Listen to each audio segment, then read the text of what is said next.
ಸಿಂಹರಾಶಿ, ನಿಮ್ಮ ನಡವಳಿಕೆಗೆ ಇಡೀ ಕುಟುಂಬದವರೆಲ್ಲ ಬೇಸರವನ್ನು ವ್ಯಕ್ತಪಡಿಸ್ತಕ್ಕಂಥದ್ದಾಗುತ್ತೆ. ಯಾಕೆ ಹಾಗೆ ಮಾಡ್ಕೊಳ್ತೀರಿ? ಸ್ವಲ್ಪ ಸೌಜನ್ಯದಿಂದ ಸಮಾಧಾನದಿಂದ ವರ್ತಿಸಿದರೆ, ದೊಡ್ಡವರ ಮಾತನ್ನು ಕೇಳಿದರೆ ಅವರಿಗೂ ಒಂದು ರೀತಿಯಲ್ಲಿ ನೆಮ್ಮದಿ, ನಿಮಗೂ ಕೂಡ ಸರಿಯಾದಂತಹ ವಿಚಾರಗಳು ಸಿಕ್ಕುವಂಥದ್ದಾಗತ್ತೆ. ಕ್ಷೇತ್ರಗಳಿಗೆ ಹೋದಾಗ ನಿಮ್ಮ ಮನಸ್ಸು ಶುದ್ಧವಾಗಿರಬೇಕು. ಅಲ್ಲಿ ಯಾವುದೇ ರೀತಿಯ ಬೇರೆ ಬೇರೆ ಆಲೋಚನೆಗಳು ಬರಬಾರ್ದು, ಕೆಟ್ಟ ರೀತಿಯಲ್ಲಿ ನಡ್ಕೊಳ್ಬಾರ್ದು. ಪರಿಶುಭ್ರವಾದಂತಹ ಮನಸ್ಸಿನಿಂದ ನೀವಿರಬೇಕಾಗತ್ತೆ. ಯಾಕೆ ಅಂತಂದರೆ ಬೇರೆ ಬೇರೆ ಸ್ಥಳದಲ್ಲಿ ಮಾಡಿದಂತಹ ಪಾಪಗಳೇನಿರುತ್ತೆ ಅದನ್ನೆಲ್ಲ ನಾವು ಶುದ್ಧ ಮಾಡಿಕೊಳ್ಬೇಕು ಅಂತಂದರೆ ಕ್ಷೇತ್ರಕ್ಕೆ ಹೋಗಬೇಕು. ಅಲ್ಲಿ ಕ್ಷೇತ್ರಕ್ಕೆ ಹೋಗಿ ಕ್ಷೇತ್ರ ದರ್ಶನವನ್ನು ಮಾಡಿದಾಗ ನಾವು ಮಾಡಿರ್ತಕ್ಕಂತಹ ಪಾಪಗಳು ಎಲ್ಲ ತೊಳೆದು ಹೋಗಿ ಶುದ್ಧವಾಗ್ತೀವಿ ಎನ್ನುವಂತಹ ಭಾವನೆ ನಮ್ಮಲ್ಲಿ ಮೂಡಬೇಕು. ಕ್ಷೇತ್ರದಲ್ಲೇ ತಪ್ಪು ಮಾಡಿಬಿಟ್ರೆ ಅದನ್ನು ಯಾವುದೇ ಕಾರಣಕ್ಕೂ ಪರಿಹಾರ ಮಾಡ್ಕೊಳ್ಳೋದಕ್ಕೆ ಸಾಧ್ಯ ಇಲ್ಲ. ಅದು ವಜ್ರಲೇಪದಂತೆ ನಮಗೆ ಆವರಿಸ್ಕೊಂಡ್ಬಿಡುತ್ತೆ ಅನ್ನುವಂಥದ್ದು, ಅದನ್ನು ಗಮನದಲ್ಲಿ ಇಟ್ಕೊಳ್ಬೇಕು. ನಿಮ್ಮ ವ್ಯಾಪಾರಿ ಬುದ್ಧಿಯಿಂದ ಹೊರಬಂದು ಮಾನಸಿಕವಾದಂತಹ ಸಮಾಧಾನದ ಕಡೆಗೆ ನೀವು ನಡಿಬೇಕಾದಂಥದ್ದು. ಕುಟುಂಬದವರ ಜೊತೆಯಲ್ಲಿ ಸಮಯವನ್ನು ಕಳೀತೀರಿ, ಆದರೆ ಅದು ಪೂರ್ಣವಾದಂತಹ ಸಮಾಧಾನವನ್ನು ನಿಮಗೆ ಕೊಡುವುದಿಲ್ಲ. ವ್ಯವಹಾರದ ವಿಷಯವನ್ನು ಬದಿಗಿಟ್ಟು ಭಗವಂತನನ್ನು ತದೇಕ ಚಿತ್ತದಿಂದ ಪ್ರಾರ್ಥನೆ ಮಾಡಿ ಆ ಭಗವತ್ ಚಿಂತನೆಯಲ್ಲಿ ನಿಮ್ಮನ್ನು ನೀವು ತೊಡಗಿಸ್ಕೊಳ್ಳಿ, ಸಮಾಧಾನ ಸಿಕ್ಕುವಂಥದ್ದಿದೆ. ಇಲ್ಲಿ ದೇವರನ್ನು ಪೂಜಿಸಿ ಅರ್ಚಿಸಿ ಧ್ಯಾನ ಮಾಡಿ ಎನ್ನುವಂಥದ್ದು ಬಲವಂತ ಅಲ್ಲ, ನಿಮ್ಮ ಮನಸ್ಸಿಗೆ ಸಮಾಧಾನ ಸಿಕ್ಕುವಂತಹ ಒಂದು ಮಾರ್ಗ ಅಷ್ಟೇ. ಅದನ್ನು ಸರಿಯಾದಂತಹ ರೀತಿಯಲ್ಲಿ ಆಲೋಚನೆ ಮಾಡಿ ನಿರ್ಧಾರವನ್ನು ಮಾಡಿ. ಪುಣ್ಯಕ್ಷೇತ್ರಗಳಿಗೆ ಭೇಟಿ ನೀಡ್ತೀರಿ, ದರ್ಶನ ಮಾಡ್ತೀರಿ, ಆದರೆ ಮನಸ್ಸಿನಲ್ಲಿ ಏನೋ ಒಂದು ರೀತಿಯ ಬೇರೆ ಬೇರೆ ಆಲೋಚನೆಯಿಂದ ಹೋದಂತಹ ಉದ್ದೇಶ ನೆರವೇರುವುದಿಲ್ಲ ಅಂತಕ್ಕಂಥದ್ದನ್ನು ಗಮನಿಸ್ಕೊಳ್ಬೇಕು. ಸಿಂಹರಾಶಿಯವರು ಕ್ಷೇತ್ರಕ್ಕೆ ಹೋದಾಗ ಒಂದು ಮಾತನ್ನು ಜ್ಞಾಪಕ ಇಟ್ಕೊಳ್ಬೇಕು. ಅನ್ಯಕ್ಷೇತ್ರೇ ಕೃತಂ ಪಾಪಂ ಪುಣ್ಯಕ್ಷೇತ್ರೇ ವಿನಶ್ಯತಿ, ಪುಣ್ಯಕ್ಷೇತ್ರೇ ಕೃತಂ ಪಾಪಂ ವಜ್ರಲೇಪೋ ಭವಿಷ್ಯತಿ. ನಮ್ಮ ಬೇರೆ ಬೇರೆ ದಿನನಿತ್ಯದ ವ್ಯವಹಾರಗಳಲ್ಲಿ ಮಾಡಿದಂತಹ ತಪ್ಪುಗಳೇನಿದೆ ಅದು ನಮಗೆ ಗೊತ್ತಿದ್ದಿರಬಹುದು, ಗೊತ್ತಿಲ್ಲದೆ ಇರಬಹುದು. ಅಂತಹ ತಪ್ಪುಗಳು ಪುಣ್ಯಕ್ಷೇತ್ರ ದರ್ಶನವನ್ನು ಮಾಡಿದಾಗ ಅದೆಲ್ಲವೂ ಕೂಡ ಪಾಪರೂಪವಾಗಿದ್ದಂಥದ್ದು ತೊಳೆದು ಹೋಗುತ್ತೆ, ನಾವು ಪರಿಶುದ್ಧವಾಗ್ತೀವಿ ಅಂತಕ್ಕಂತಹ ಭಾವನೆ ಮನಸ್ಸಿನಲ್ಲಿ ಮೂಡುತ್ತೆ. ಅದು ಸತ್ಯ, ಅನುಭವಿಗಳ ಮಾತೂ ಹೌದು. ಆದರೆ ಅದೇ ಪುಣ್ಯಕ್ಷೇತ್ರದಲ್ಲಿ ನಾವು ಯಾವುದೋ ತಪ್ಪುಗಳನ್ನು ಮಾಡಿದರೆ ಪುಣ್ಯಕ್ಷೇತ್ರೇ ಕೃತಂ ಪಾಪಂ ವಜ್ರಲೇಪೋ ಭವಿಷ್ಯತಿ, ಅದು ವಜ್ರಲೇಪವಾಗಿ ನಮಗೆ ಅಂಟ್ಕೊಂಡು ಬಿಡುತ್ತೆ. ಯಾವ ಕಾರಣಕ್ಕೂ ಕೂಡ ಅದನ್ನು ತೊಳ್ಕೊಳ್ಳೋದಕ್ಕೆ, ಸಮ್ಮಾರ್ಜನ ಮಾಡ್ಕೊಳ್ಳೋದಕ್ಕಾಗೋದಿಲ್ಲ. ಆ ತಪ್ಪು ಜೀವನ ಪರ್ಯಂತವಾಗಿ ಶಾಶ್ವತವಾಗಿರ್ತಕ್ಕಂಥದ್ದು. ಆದ್ದರಿಂದ ಕ್ಷೇತ್ರಕ್ಕೆ ಹೋದಾಗ ಬಹಳ ಎಚ್ಚರಿಕೆಯಿಂದ ಜಾಗರೂಕತೆಯಿಂದ ಇರಬೇಕಾದಂಥದ್ದು ಅತಿ ಮುಖ್ಯವಾಗುತ್ತೆ. ಯಾವ ಯಾವ ನಿಯಮಗಳು, ಯಾವ ಯಾವ ವ್ರತಪಾಲನೆ ಇದೆಯೋ ಅದರಂತೆಯೇ ಕ್ಷೇತ್ರದಲ್ಲಿ ನಡ್ಕೊಂಡಾಗ ಮಾತ್ರ ಪುಣ್ಯವನ್ನು ಸಂಚಯ ಮಾಡೋದಕ್ಕೆ ಅವಕಾಶಗಳಾಗತ್ತೆ. ಅದನ್ನು ಅನುಸರಿಸಿ ಕ್ಷೇತ್ರದಲ್ಲಿ ನಡ್ಕೊಳ್ಳಿ. ಕ್ಷೇತ್ರ ದೇವತೆಗಳಿಗೆ ನಿಮ್ಮ ಶಕ್ತಿಯಾನುಸಾರವಾಗಿ ಸೇವೆಯನ್ನು ಮಾಡಿ, 4 ಜನಕ್ಕೆ ಉಪಯೋಗ ಆಗುವಂತಹ ಕೆಲಸವನ್ನು ಮಾಡಿ. ಶುಭವಾಗಿ.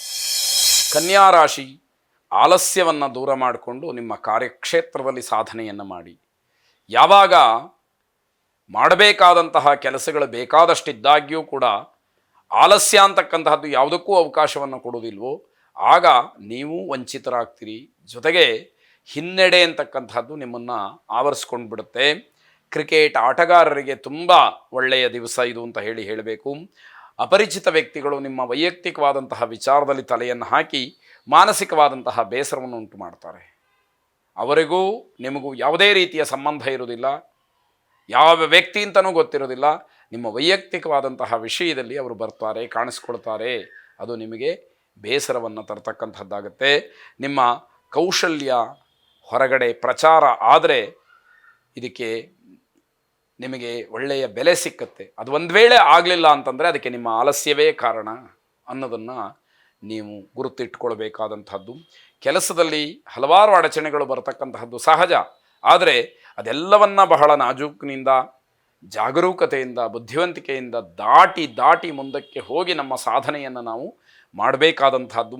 ರಸ್ತೆ ಬದಿಯಲ್ಲಿ ವ್ಯಾಪಾರ ಮಾಡ್ತಕ್ಕಂಥವ್ರಿಗೆ ಲಾಭದ ದಿವಸ ಅಂತ ಹೇಳಬೇಕು. ತಾಪಸಮನ್ಯುವನ್ನು ವಿಶೇಷವಾಗಿ ಪ್ರಾರ್ಥನೆ ಮಾಡಿ. ಶುಭವಾಗಿ. ತುಲಾರಾಶಿ, ಸಂಬಂಧಿಕರ ಜೊತೆಯಲ್ಲಿ, ಸ್ನೇಹಿತರ ಜೊತೆಯಲ್ಲಿ, ಆತ್ಮೀಯ ಬಂಧುಗಳ ಜೊತೆಯಲ್ಲಿ ಯಾವುದೇ ಕಾರಣಕ್ಕೂ ನಿಷ್ಠುರವನ್ನು ಮಾಡಿಕೊಳ್ಬೇಡಿ. ಅವರ ಜೊತೆಯಲ್ಲಿರ್ತಕ್ಕಂತಹ ವಿಶ್ವಾಸ ಹಾಗೇ ಇರಲಿ.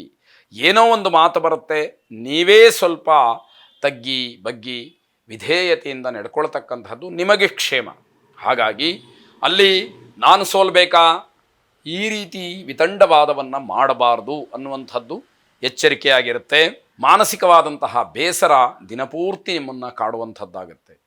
ಹಾಗಾಗಿ ಆ ರೀತಿಯ ಬೇಸರಗಳಿದ್ದಾಗ ಅದರಿಂದ ಹೊರಬರೋದಕ್ಕೆ ಪ್ರಯತ್ನವನ್ನು ಮಾಡಬೇಕು ಅನ್ನುವಂಥದ್ದು ನಿಮ್ಮ ಹಠದ ಸ್ವಭಾವದಿಂದ ವೃತ್ತಿಯಲ್ಲಿ, ವಿದ್ಯಾಕ್ಷೇತ್ರದಲ್ಲಿ ಹಿನ್ನಡೆಯಾಗತ್ತೆ. ಹಠವನ್ನು ಮಾಡೋದಕ್ಕೆ ಸೂಕ್ತವಾದಂತಹ ಕಾರಣ ಇರಬೇಕು. ನಾನು ಹೇಳಿದ್ದೇ ಸರಿ ಅನ್ನುವಂತಹ ವಿಚಾರದಲ್ಲಿ ಹಠ ಮಾಡೋದಿದೆಯಲ್ಲ, ಅದು ತಪ್ಪಾಗುತ್ತೆ, ಅದು ಬೇಡ. ಸ್ವಲ್ಪ ಸೌಜನ್ಯದಿಂದ ವರ್ತಿಸಿದರೆ ಅದು ನಿಮಗೆ ಅನುಕೂಲವನ್ನು ತರುತ್ತೆ ಎನ್ನುವಂಥದ್ದು. ಪ್ರೇಮಿಗಳಿಗೆ ಉತ್ತಮವಾದಂತಹ ದಿವಸ. ಮನಸ್ಸು ನಿಮ್ಮ ಹಿಡಿತಕ್ಕೆ ಸಿಕ್ಕದಲೇ ತೊಂದರೆಗಳಿಗೆ ನೀವೇ ಕಾರಣರಾಗ್ತೀರಿ. ಸ್ವಯಂಕೃತವಾದಂತಹ ಅಪರಾಧಗಳನ್ನು, ತಪ್ಪುಗಳನ್ನು ಮಾಡ್ತೀರಿ. ಸಮಾಜ ನಿಮ್ಮನ್ನು ನಿಂದಿಸುವ ಹಾಗೆ ಮಾಡಿಕೊಳ್ತೀರಿ, ಅವಮಾನವಾಗುತ್ತೆ. ಇದರ ಬಗ್ಗೆ ಎಚ್ಚರಿಕೆ ಇರಲಿ. ರಾಜಕೀಯ ವ್ಯಕ್ತಿಗಳಿಗೆ ಶುಭವಾದಂತಹ ದಿವಸ.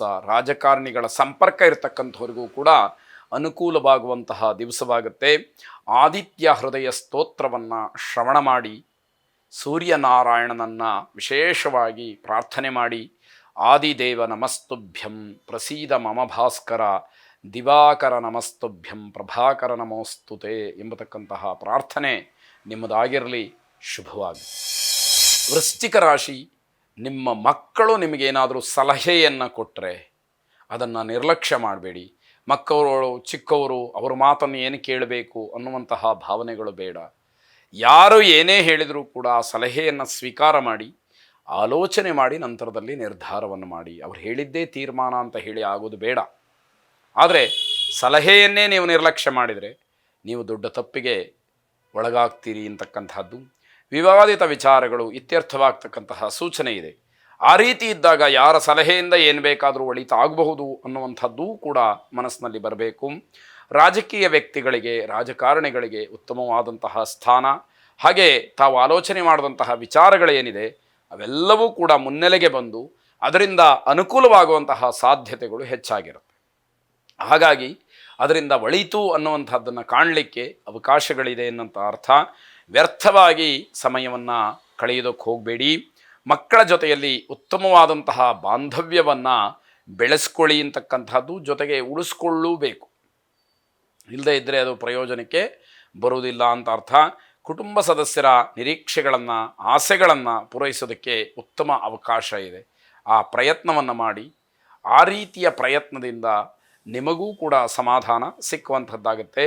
ಪಂಚಮುಖಿ ಆಂಜನೇಯ ಸ್ವಾಮಿಯನ್ನು ವಿಶೇಷವಾಗಿ ಪ್ರಾರ್ಥನೆ ಮಾಡಿ. ಬುದ್ಧಿರ್ಬಲಂ ಯಶೋಧೈರ್ಯಂ ನಿರ್ಭಯತ್ವಮರೋಗತ ಅಜಾಡ್ಯಂ ವಾಕ್ಪಟುತ್ವಂಚ ಹನುಮಾತ್ ಸ್ಮರಣಾತ್ ಭವೇತ್ ಎಂಬತಕ್ಕಂತಹ ಶ್ಲೋಕವನ್ನು 12 ಬಾರಿ ಪಠನೆ ಮಾಡಿ ಶ್ರೀಮದ್ ಆಂಜನೇಯ ಸ್ವಾಮಿಯನ್ನು ಪ್ರೀತಿಗೊಳಿಸಿ ಆಂಜನೇಯನ ಅನುಗ್ರಹವನ್ನು ಪಡ್ಕೊಳ್ಳಿ. ಆಂಜನೇಯನ ಅನುಗ್ರಹದಿಂದ ಸದಾಕಾಲ ನಿಮಗೆ ಸರ್ವಾಂಗೀಣವಾದಂತಹ ಅಭಿವೃದ್ಧಿಯಾಗಲಿ. ಶುಭವಾಗಿ.